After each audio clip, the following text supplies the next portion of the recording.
Ndagĩtarĩ David Atela hamwe na atongoria angĩ arĩa macagũrirwo gĩthurano-inĩ gĩa tarĩki 6 mweri ũyũ megũkorwo magĩtongoria ngwatanĩro ya ataaramu a ũrigitani gũkũ bũrũri-inĩ KMPDU kwa ihinda rĩa mĩaka 5 yũkĩte.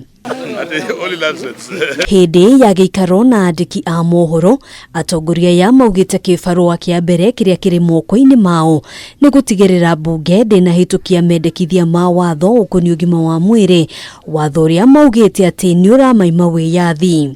First on our tray will be to appeal, first of all, that the disastrous health bill that is being sneaked into the National Parliament and the Senate be put on hold immediately, where immediately means now, and where now means right now. We hope and we believe that we won't be pushed to the extent of going to industrial action with, by the Parliament, by them stopping that bill.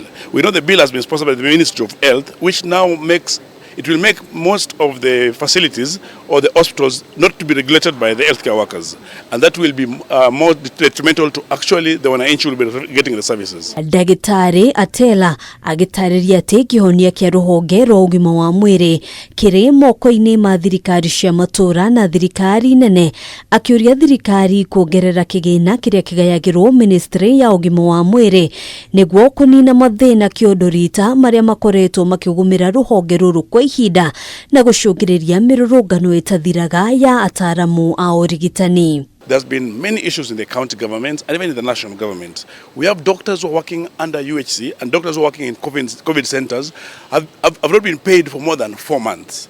So these doctors, as they work, they don't have their salaries. Secondly, these doctors they don't have cover, the comprehensive medical cover.